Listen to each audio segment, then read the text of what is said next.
Fala galerinha do nono ano, espero que vocês estejam bem aí.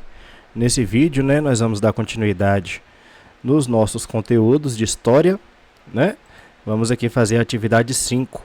Como de costume, vamos fazer primeiro a leitura e a análise do texto e depois a gente, vamos fazer os comentários aqui, a correção das atividades, beleza? Então vamos começar aqui o texto. Pautas indígenas no contexto republicano até 1964, ou seja, a gente está falando do início da República Brasileira, de 1889 até 1964, quando o processo republicano, o processo democrático vai ser interrompido por causa da ditadura militar, beleza? Então vamos aqui dar início ao texto. Durante o período republicano no Brasil, o reconhecimento da diversidade étnica foi um elemento central na abordagem das pautas indígenas. O país era caracterizado por uma grande variedade de grupos étnicos, cada um com suas próprias culturas, línguas e tradições. Nesse contexto, as demandas indígenas eram frequentemente moldadas pela necessidade de preservar e proteger suas identidades culturais frente às pressões da sociedade dominante. Pessoal, quando os portugueses chegaram no Brasil, o Brasil tinha cerca de 5 milhões de habitantes, todos de diversos agrupamentos étnicos, diversos agrupamentos linguísticos, povos nativos aqui da região e que foram pejorativamente chamados de índios, porque eles estavam em busca das Índias, o caminho das Índias, o caminho das especiarias, chegaram aqui e tiveram um choque cultural imenso, com os povos nativos que viviam aqui na América. E desde então o processo de perseguição, de desconsideração aos interesses, à cultura, à visão de mundo dos indígenas se deu de forma crescente. Disse que o maior genocídio da história foi o genocídio que aconteceu na colonização das Américas, certo? Uma vez que quando os europeus chegaram aqui na região do Brasil, estima-se que haviam 5 milhões de habitantes nativos. E com o passar do tempo, devido a guerras, conflitos, escravização, doenças, dominação de território, todo tipo de transgressão aos direitos humanos, a gente vai ter essa população de 5 milhões reduzida para uns 300 mil, mais ou menos, Culturas inteiras foram dizimadas, idiomas, religiões, Enfim, todo um universo cultural, em toda a sua pluralidade foi perdido. Vamos continuar aqui. As políticas integracionistas adotadas pelo governo buscavam assimilar os povos indígenas à sociedade nacional, muitas vezes com o objetivo de promover a unidade e a homogeneidade cultural. Essas políticas incluíam iniciativas como a criação de aldeias indígenas, o estímulo à educação ocidental e a promoção da assimilação cultural. No entanto, muitas vezes essas políticas eram coercivas e desrespeitavam os direitos e a autonomia dos povos indígenas. Então, pessoal, qual que vai ser a ideia no início da República do Brasil, lá de 1889 em diante? Vai ser integrar os índios à cultura ocidental, à cultura tradicional, a cultura dos brancos, a cultura que foi estabelecida aqui, a qual nós fazemos parte. E isso não vai ser algo que vai acontecer de forma pacífica, Essas políticas eram consideradas coercivas, desrespeitavam a autonomia, desses povos indígenas, desrespeitavam a cultura desses povos indígenas, Mais uma vez os índios sofriam em um processo de aculturamento. Esse processo de aculturamento que a gente vai ver se iniciando aí com a chegada dos portugueses, com o início da colonização. Beleza? A questão da territorialidade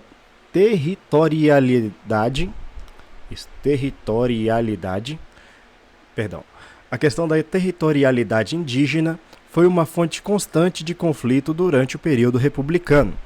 Com a expansão da fronteira agrícola e a busca por recursos naturais, as terras tradicionalmente ocupadas pelos povos indígenas foram frequentemente alvos de disputas e invasões. A demarcação de terras indígenas tornou-se um ponto de conflito entre os interesses econômicos e os direitos territoriais dos povos indígenas.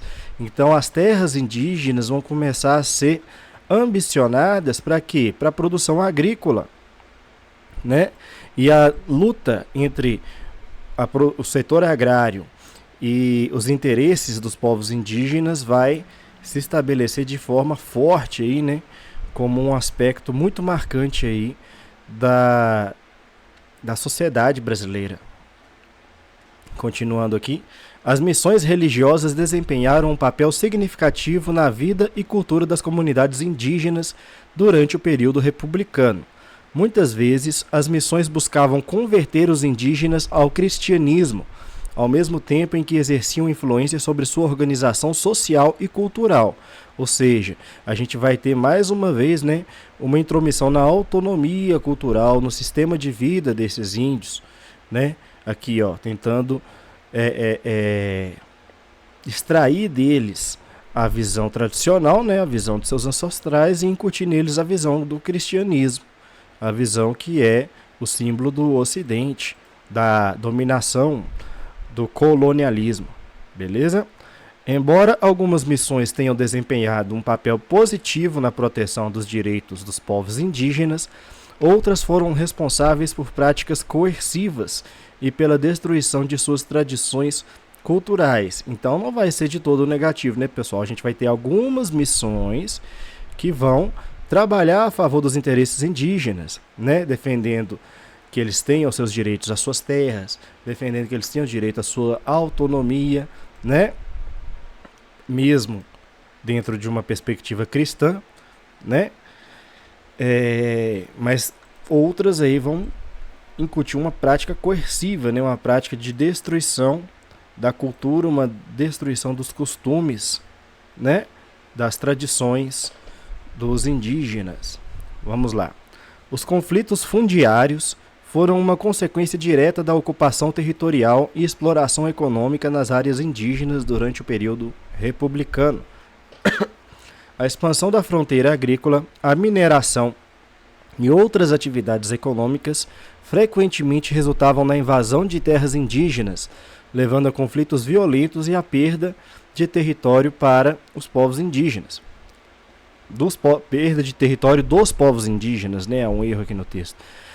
Esses conflitos foram marcados por tensões entre os interesses econômicos e os direitos territoriais dos povos indígenas, exacerbando ainda mais as injustiças enfrentadas por essas comunidades. Então, o poder econômico vai ser usado por esses grupos de poder, né? Os grupos da produção agrária, da mineração, para começar a invadir, a tomar as terras que são de direito dos índios. Os movimentos de resistência foram uma resposta vital das comunidades indígenas às pressões externas e às injustiças enfrentadas ao longo do período republicano. Diante da perda de território, da violação de direitos e da marginalização social, os povos indígenas organizaram-se em movimentos de resistência para proteger suas terras, preservar suas culturas e reivindicar seus direitos. Esses movimentos muitas vezes envolviam ações diretas, como ocupações de terras, protestos e manifestações, além de estratégias de advocacia, né? Estratégias jurídicas junto às autoridades e à sociedade em geral. Então, pessoal, a gente vai ver a organização desses índios aí em busca de preservar os seus direitos, beleza? Continuando aqui. A legislação indigenista, até 1964, reflete uma série de iniciativas governamentais destinadas a regular a relação entre o Estado brasileiro e os povos indígenas, né? Desde o Código Civil de 1916 até o Estatuto do Índio de 1973, diversas leis e regulamentações foram promulgadas para abordar questões relacionadas, né, à terra, à educação, à saúde e à proteção dos direitos indígenas. No entanto, muitas dessas leis foram controversas e, em muitos casos, favoreceram os interesses econômicos em detrimento dos direitos dos povos indígenas. Então a questão do índio, do papel do índio, do lugar do índio dentro da sociedade vai ser um ponto central aí da política brasileira desde o início da República, né? A gente vai ver que até 1964, até a ditadura militar, essa questão vai continuar se repercutindo bastante, né, pessoal? Até inclusive depois, né, durante a ditadura militar, a gente vai ver também muito essa questão do índio sendo abordada. E muitas vezes essas questões eram abordadas de forma positiva, as pautas indígenas, e muitas vezes também eram abordadas de forma positiva aos interesses econômicos, aos interesses do agro e aos interesses da mineração, beleza? O impacto da industrialização sobre as comunidades indígenas foi profundo e multifacetado. A expansão das atividades industriais, como a mineração, a construção de hidrelétricas e a exploração de recursos naturais, frequentemente resultou na degradação do meio ambiente e na perda de território para os povos indígenas. Além disso, a industrialização trouxe mudanças sociais e culturais significativas, afetando os modos de vida tradicionais das comunidades indígenas e criando novos desafios para a sobrevivência e a autodeterminação. Então, galera, a industrialização vai trazer graves consequências para os povos indígenas, uma vez que grande parte do processo industrial ele acaba gerando produtos químicos, produtos que são poluentes ao meio ambiente. E isso aí vai afetar diretamente a vida, o cotidiano desses índios, né, cujo sustento está diretamente ligado à natureza, ao convívio com a terra, ao convívio com os rios, né? Esses rios poluídos vão transmitir mais doenças para essas comunidades indígenas, né?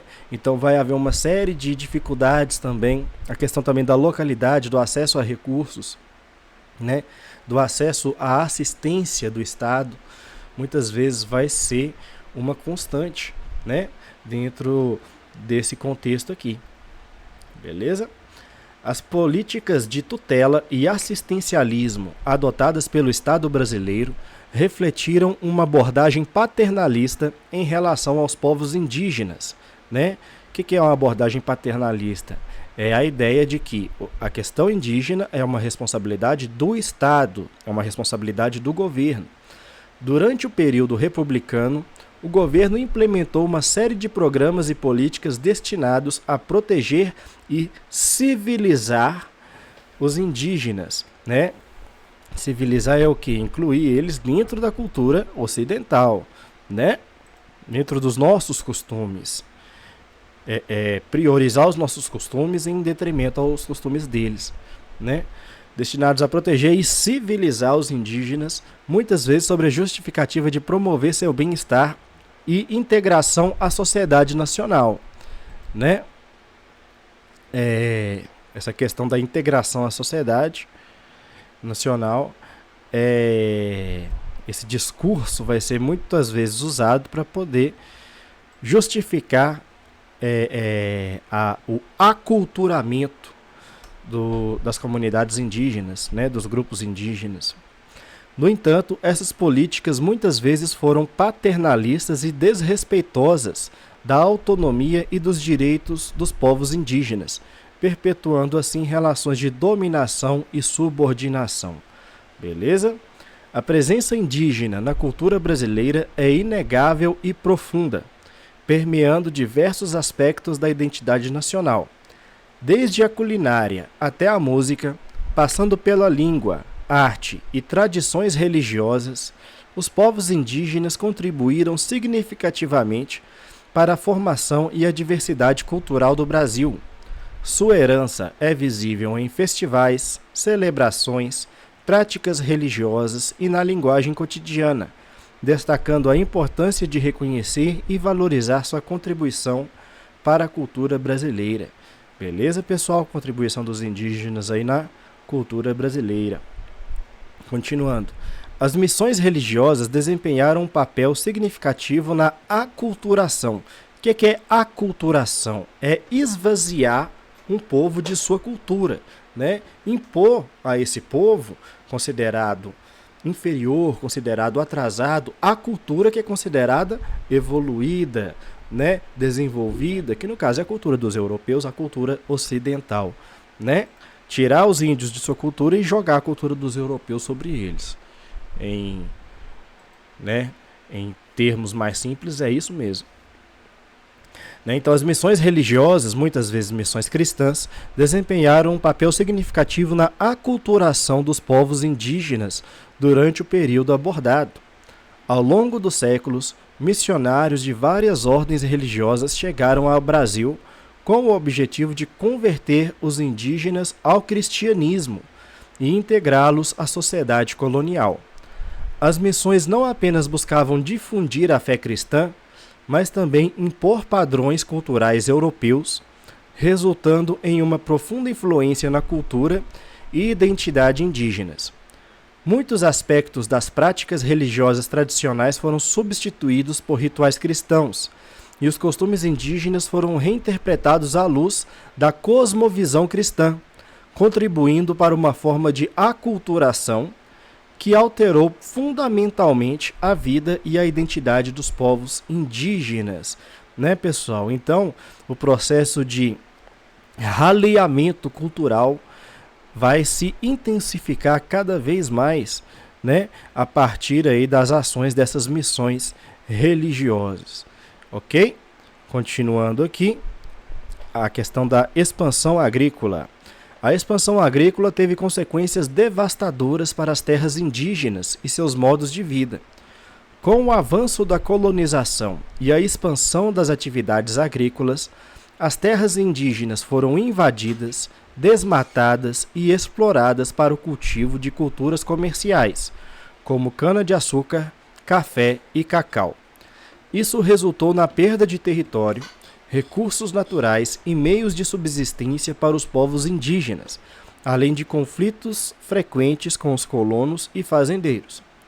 A expansão agrícola também contribuiu para a destruição de ecossistemas naturais e a perda de biodiversidade, impactando negativamente o meio ambiente e a sustentabilidade das comunidades indígenas, né, pessoal? Então, a visão do lucro a qualquer custo, né, vai ser o combustível maior da produção agrícola, né, que muitas vezes vai estar em conflito aí na contramão dos interesses dos povos indígenas, ok? Então, continuando aqui o texto, as relações entre lideranças indígenas e o poder político, até 1964, foram marcadas por uma série de desafios e conflitos. Apesar de algumas tentativas de diálogo e cooperação entre líderes indígenas e autoridades governamentais, muitas vezes as demandas e direitos dos povos indígenas foram ignorados, subjugados ou violados.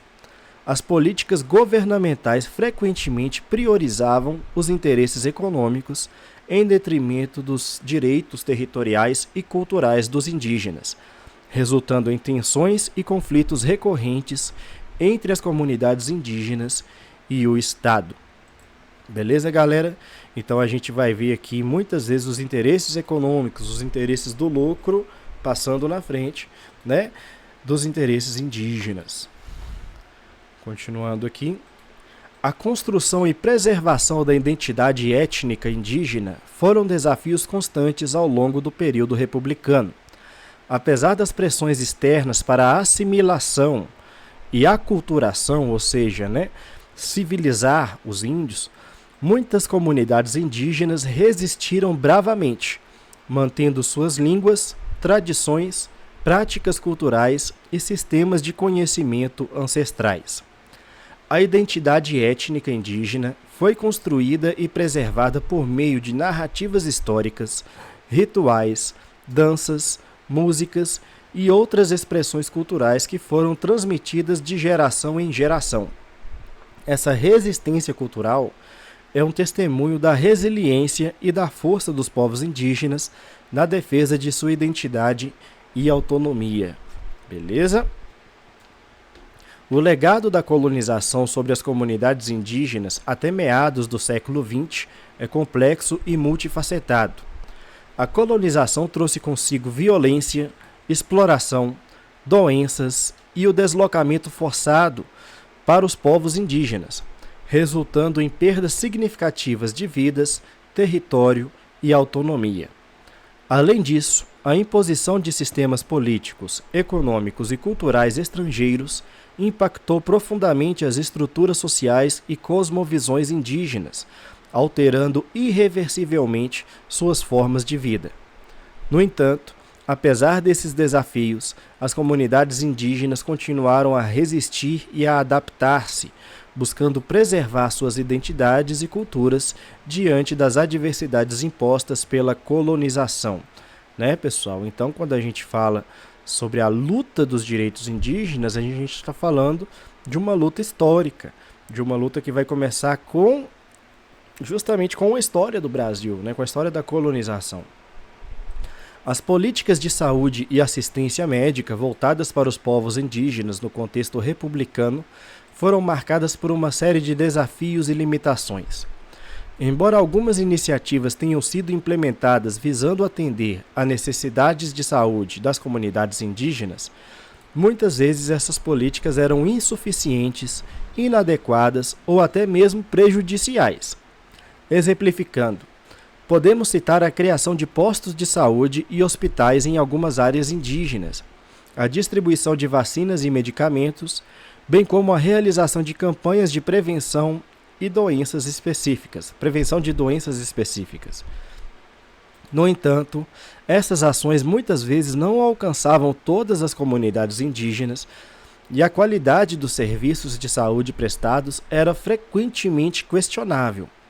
Além disso, a imposição de práticas médicas ocidentais muitas vezes entrava em conflito com sistemas de medicina tradicional das comunidades indígenas, dificultando a eficácia dos tratamentos e a adesão dos indígenas aos serviços de saúde, né? Porque muitas vezes, como o conhecimento ocidental ele não bate muito bem com os conhecimentos tradicionais dos índios, né? E já há aquele, como se diz, aquele pé atrás com relação à cultura dos brancos, né? A ação dos brancos dentro das comunidades indígenas. Às vezes os índios preferem recorrer a seus próprios meios também, beleza? Então, pessoal, a questão do acesso à saúde pelas comunidades indígenas vai ser bastante controversa, beleza? A exploração econômica dos recursos naturais nas terras indígenas foi uma questão central ao longo do período republicano. Desde os primeiros dias da colonização, as terras indígenas foram alvo de interesse econômico devido à riqueza de seus recursos naturais, como madeira, minerais, água e biodiversidade. A exploração desses recursos muitas vezes ocorreu sem o consentimento ou a consulta das comunidades indígenas, né? Invasão mesmo, resultando em impactos ambientais devastadores, perda de território e conflitos socioambientais. A falta de regulamentação e fiscalização adequadas por parte do Estado permitiu a exploração descontrolada e predatória dos recursos naturais nas terras indígenas, exacerbando as desigualdades e injustiças enfrentadas pelos povos indígenas. Então, pessoal, acontece sim essas ações ilegais, mas muitas vezes o que alimenta esse ciclo de invasões, esse ciclo de depredação aos direitos indígenas, se dá pelo descaso do governo de combater isso, né? O que acaba gerando um ambiente propício, né, para que esse tipo de prática criminosa seja lucrativa, seja incentivada, né? Tudo isso aí prejudica os interesses indígenas. As políticas de educação e escolarização das populações indígenas no período republicano foram marcadas por uma série de desafios e contradições. Embora algumas iniciativas tenham sido implementadas visando proporcionar o acesso à educação formal para os indígenas, muitas vezes essas políticas eram assimilacionistas visando a integração dos indígenas à sociedade nacional em detrimento de suas culturas e identidades. Exemplificando, podemos citar a criação de escolas em áreas indígenas, a contratação de professores não indígenas e a imposição de currículos que não refletiam a realidade cultural e linguística dos povos indígenas, né? Ou seja, só era ensinado para eles coisas que eram úteis na sociedade ocidental, né? E não no contexto onde eles viviam. Essas políticas frequentemente resultavam em altas taxas de evasão escolar, baixo desempenho acadêmico e perda de línguas e tradições indígenas, contribuindo para a marginalização e exclusão educacional das comunidades indígenas. Beleza? Continuando aqui. As questões de identidade e autodeterminação foram fundamentais no contexto republicano para os povos indígenas.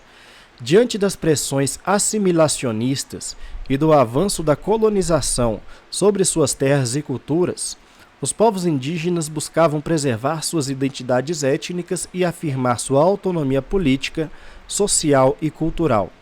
Essas questões se manifestavam em demandas por reconhecimento de territórios tradicionais, direitos de autogoverno, proteção de línguas e culturas indígenas, entre outras reivindicações. Apesar das políticas governamentais, muitas vezes contrárias aos interesses indígenas, as comunidades indígenas resistiam e lutavam por sua identidade e autodeterminação, mobilizando-se em movimentos e organizações indígenas para defender seus direitos e interesses. Então, por mais que muitas vezes os interesses indígenas fossem contra os interesses comerciais, os interesses do lucro, né, essa resistência ela vai se manter constante. Apesar das dificuldades, apesar de estar enfrentando forças tão poderosas, né, a resistência indígena ela vai ser um marco aí da cultura, da civilização brasileira. Beleza? E aqui o último parágrafo. A transição para o regime militar no Brasil teve um impacto significativo nas políticas indigenistas no Brasil, do país, né? Com o golpe de 1964 e a ascensão dos militares ao poder, houve uma mudança drástica na abordagem do Estado em relação aos povos indígenas. O regime militar adotou uma postura mais autoritária e centralizadora em relação às questões indígenas, implementando políticas de assimilação forçada, remoção de comunidades indígenas de suas terras ancestrais e a exploração econômica intensificada de terras indígenas. A demarcação de terras foi suspensa e projetos de infraestrutura, como a construção de estradas e hidrelétricas, foram priorizados em detrimento dos direitos territoriais e culturas dos povos indígenas, né? Então, para construir estradas, construir hidrelétricas, diversos povos tiveram suas terras tomadas, né, pelo governo militar de 64 a 85, ok? Os direitos dos indígenas foram completamente desrespeitados aqui durante esse período. Essa mudança na política indigenista durante o regime militar teve sérias consequências para as comunidades indígenas, resultando em violações de direitos humanos, conflitos violentos e impactos socioambientais irreversíveis, né, pessoal? Então, quando volta a democracia em 85, vai haver uma preocupação, principalmente dos constituintes que vão fazer a nova Constituição Democrática do Brasil, né, a Constituição de 1988, de incluir as pautas indígenas dentro do contexto da Constituição, né, da proposta de nação do nosso país democrático, né, a partir de 85.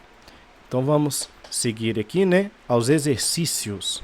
Vamos fazer a correção, a análise e a correção dos exercícios. Primeira questão.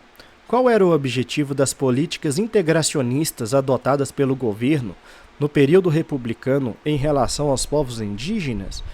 Né? É o que? Civilizar, né, esse pessoal. O que a gente pode estar respondendo?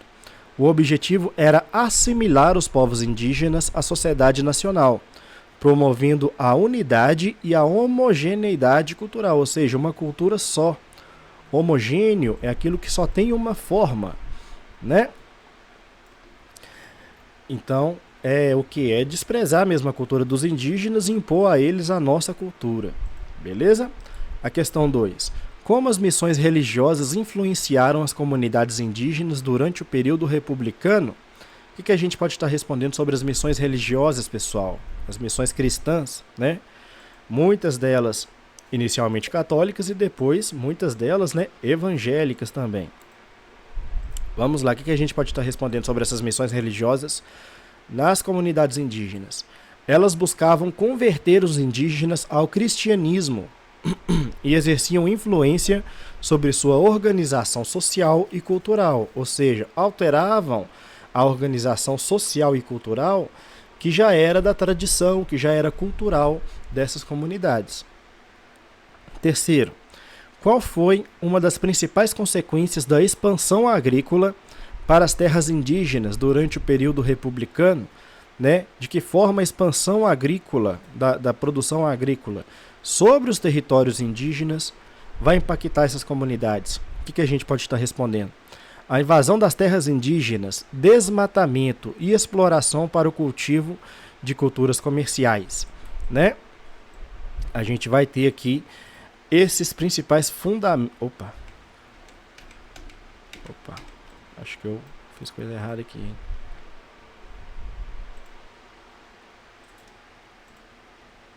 Eita, desfazer. Consegui. Então esses aqui vão ser os principais norteadores da ação da expansão agrícola sobre as terras indígenas, né? Desmatar, explorar, para poder gerar lucro. A questão 4. Quais foram as principais iniciativas governamentais relacionadas à saúde e à assistência médicas voltadas para os povos indígenas no contexto republicano? Então, de que formas, né, o governo tentou garantir o acesso à saúde aos povos indígenas?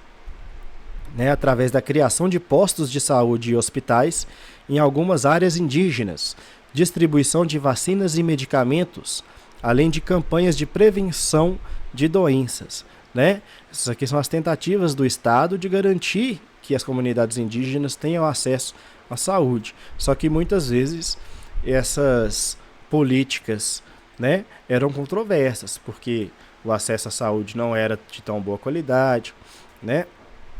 O acesso aos medicamentos, às vacinas também era precarizado.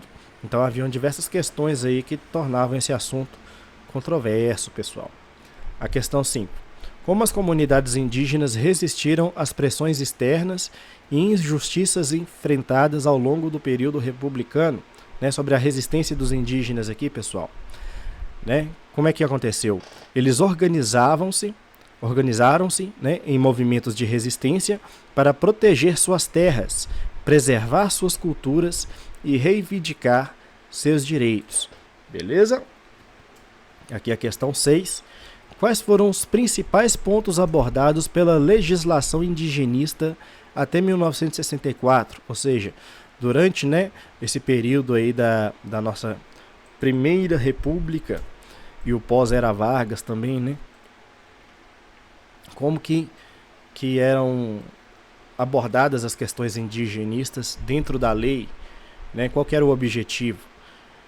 Funcionava sobre esse contexto aqui, né, pessoal? A ideia era regular a relação entre o Estado brasileiro e os povos indígenas, tratando de questões relacionadas à terra, à educação, à saúde e à proteção dos direitos indígenas, né? Só que muitas vezes essas propostas aqui, né, bem intencionadas, não eram executadas da melhor forma. Por quê? Porque entravam em conflito com os interesses do comércio, do mercado, do lucro, né? Principalmente da produção agrária e da produção, né, da exploração mineradora. A questão 7. Qual foi o impacto da industrialização sobre as comunidades indígenas durante o período republicano? Isso aqui que a gente falou no texto, né, pessoal? Como a gente pode estar respondendo a questão 7? Resultou na degradação do meio ambiente, na perda de território e mudanças sociais e culturais significativas, né? Então, grandes perdas aí as comunidades indígenas vão ter a partir do início, né? Até então, até o momento atual, da sociedade industrial, né? O impacto da industrialização será negativo. A questão 8. Quais eram as principais características das políticas de educação e escolarização das populações indígenas no período republicano? Né? Então, o acesso à educação aos povos indígenas aqui, né, pessoal? Qual que era a proposta? A proposta era assimilacionista, ou seja, era assimilar os indígenas, a cultura dos indígenas, a cultura da civilização ocidental, a nossa cultura, né? A cultura das cidades, a cultura colonial, né? Então eram assimilacionistas, visando a integração dos indígenas à sociedade nacional, muitas vezes desrespeitando suas culturas e identidades. Então as políticas de educação não tinham muito respeito aí pela cultura, pela identidade, pela característica individual, né, dessas comunidades. A questão 8. Quais eram as demandas fundamentais dos povos indígenas no contexto republicano em relação à sua identidade e autodeterminação, né? Então, pelo que os índios lutavam, né? Eles lutavam pelo reconhecimento de territórios tradicionais, pelos direitos de autogoverno, né? Eles autodeterminarem, né, sua organização social, né, sua sociedade, a proteção de suas línguas e das culturas indígenas, entre outras reivindicações. Beleza? E aqui a última questão, a questão 10. Como a transição para o regime militar, né, em 1964, afetou as políticas indigenistas no Brasil, né? Então, a gente percebe aqui de 1889 até 1964, uma intenção de civilizacionar esses índios, beleza? De incluir os índios dentro da civilização ocidental. Mas a gente vai perceber que essa visão assim de garantir os direitos indígenas, né, por mais que tenha essa pauta de aculturamento, ela vai ser colocada em última instância, né, ainda mais durante o período militar. Por quê? Porque vai se visar o desenvolvimento, o progresso, né, em detrimento aos interesses indígenas, né, a construção de rodovias, de hidrelétricas sobre territórios tradicionalmente indígenas, né, tudo isso aí vai revelar essa face, né, essa característica e essa forma de política indigenista durante o período da ditadura militar, né? Então, como a transição para o regime militar afetou as políticas indigenistas no Brasil, o que a gente pode estar respondendo? Houve uma mudança drástica para uma abordagem mais autoritária e centralizadora, com políticas de assimilação forçada, remoção de comunidades indígenas de suas terras ancestrais e exploração econômica intensificada das terras indígenas. Beleza? Então é isso, pessoal. Aqui a gente termina a nossa correção. Espero que essa videoaula tenha sido de bom proveito para vocês. E até a próxima. Valeu!